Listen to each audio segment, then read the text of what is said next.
Welcome to this edition of the SKNIS Week in Review, where we recap significant activities of the government of St. Kitts and Nevis over the past week.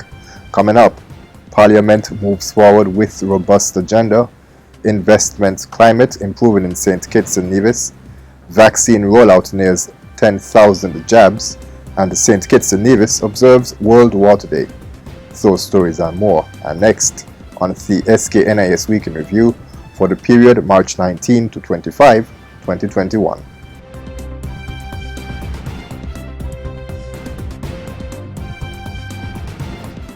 Hello and welcome.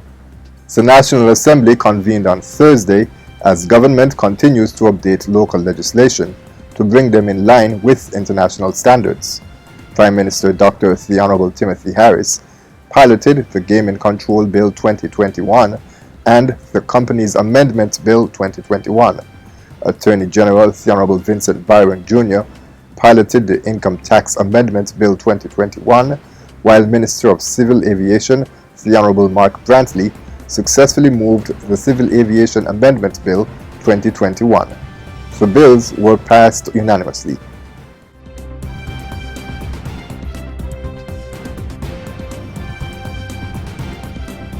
The investment climate in St. Kitts and Nevis is improving according to key indicators across multiple sectors.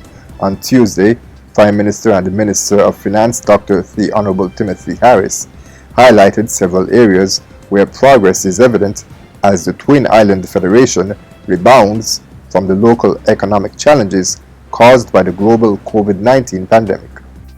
The construction sector is a key driver of economic growth. And in this regard, we note several private sector projects, such as the TDC, Joa's Residential Middle Income Project, and the Luxury Villa Development Project at Royal St. Kitts Hotel, all of which have already started. These, of course, will be buttressed by ongoing government projects, such as the Island Resurfacing Project and the Old Road Rehabilitation Project. We are expecting during the course of the year to add 2 other major capital projects in the new correctional facility at Estridge Estate and, of course, the Barstow High School. The statistics reveal that 183 small and medium-sized enterprises have been approved so far, compared to 143 licenses issued in 2020, up 28% for the comparative period.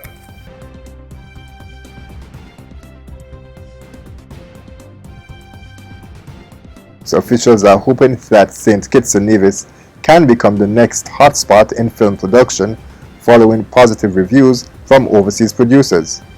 Filming of a comedy movie 1 year off is set to begin shortly, while a separate studio is working on episodes of the reality television show Below Deck. On Sunday, Minister of Tourism the Honorable Lindsay Grant attended a media briefing by MSR Production at Christophe Harbour. He said that St. Kitts and Nevis has much to offer.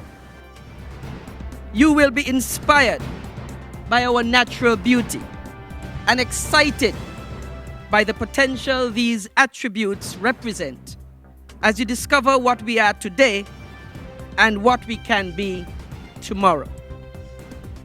You will be surrounded by the remnants of over 500 years of our rich history, from the UNESCO World Heritage Site at the Brimstone Hill Fortress and the former sugar plantation of the Romney Manor. Flash forward to today. You will see a modern infrastructure behind our Caribbean of 50 years ago. A world-class airport capable of landing the largest jets from North America, Europe, Asia, and Africa. Our daily service by FedEx, our KN Jet Luxury FBO service that services the private jet community. A paved road system surrounding the island, and a cruise port that can simultaneously accommodate 2 of the largest ships in the world, 2 of the Oasis-class vessels. In related news, government officials are working to ensure the transfer of skills and knowledge to locals from international producers and others involved in the production of Below Deck and 1 Year Off. Honorable Akila Byron Nisbet is the Minister responsible for entertainment and talent development. We have been engaging those producers that are here to see how they can assist us with developing our own film industry here in St. Kitts and Nevis. With the help of the Tourism Authority, we have made those connections with the producers of both MSR as well as Below Deck to see how we can not only use it as an aid for tourism, but also how that in turn would be able to help us to develop this new industry that we are intending to build out here in St. Kitts and Nevis. And the feedback so far have been very good, and we're looking forward to our further discussions with them.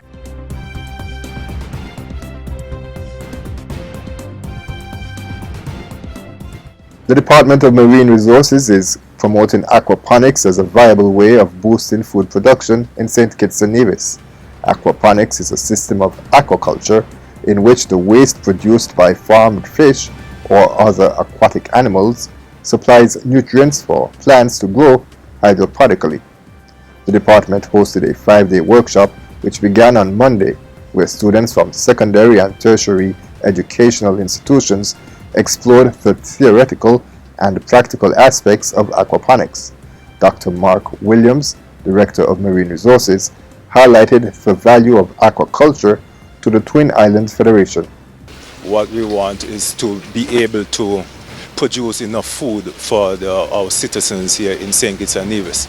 Given the challenges of the COVID-19 pandemic, where persons are unwilling to trade with St. Kitts and Nevis because they have to use the fisheries resources for their own citizens. Now St. Kitts and Nevis has to produce its own food for its own citizens. So aquaponics, aquaculture, which is under this similar umbrella, is being used now as the way in which we can provide food for our citizens.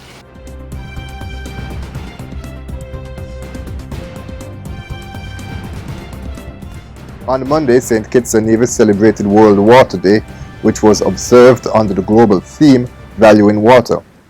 Deputy Prime Minister and Minister responsible for the Water Services Department, the Honorable Sean Richards, said that water management is an important ingredient in valuing water.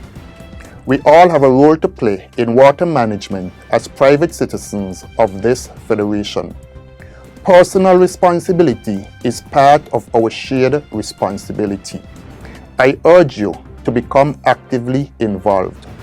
Do not use water wastefully. Implement water conservation practices in your household.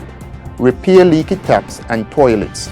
Report incidents of abuse or misuse of water. Report any visible leaks from pipelines or standpipes. Catch rainwater to irrigate your gardens or wash your cars.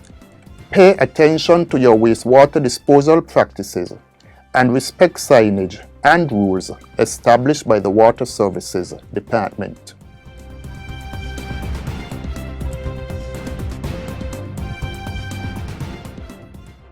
The march towards 10,000 jabs of the Oxford AstraZeneca COVID-19 vaccine continues in St. Kitts and Nevis. At the National Emergency Operations Center COVID-19 briefing on Wednesday, Chief Medical Officer Dr. Hazel Laws explained the significance of the number.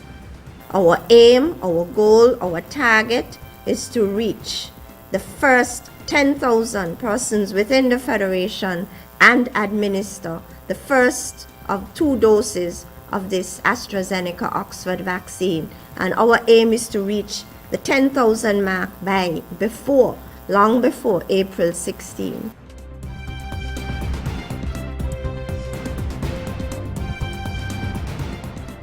Adjustments to the driving lanes at the East Line bus terminal are being made following consultations between government officials and drivers of the East Bus Association.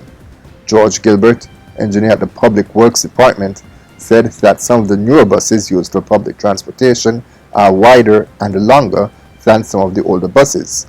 As such, the drivers are having difficulty with some of the tighter turns. Deputy Prime Minister and Minister of Public Infrastructure, the Honourable Sean Richards, said that the government engaged the services of a contractor to address this issue in December 2020.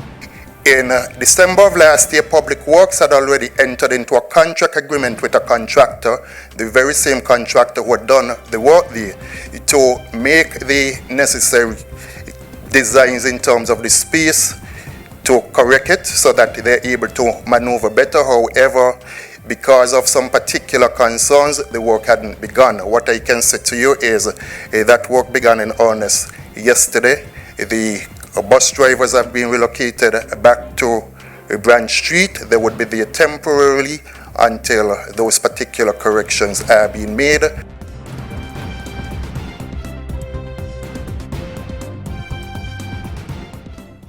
The UNESCO National Man and the Biosphere Committee recently launched a new cleanup project that will impact the Keyon River Gut, Hermitage, and Keys Bay areas. The UNESCO-funded project runs from March to November. It is critical to the Sustainable Development Platform, which is to protect and preserve the water resource in the St. Mary's Biosphere Reserve. Dorothy Warner is the Secretary General of St. Kitts and Nevis National Commission for UNESCO. UNESCO is front and center on the promotion of biosphere reserves, of livelihoods, of development, of sustainability. And so we even talk about this SDG 6, Sustainable Development Goal 6, where we talk about clean water and sanitation. So the waterway, the water course in Keyon, the better that we can protect the water course, we will have clean water and we will have proper sanitation. So this all comes down to UNESCO's mandate of making sure that things, the ecological balance is there.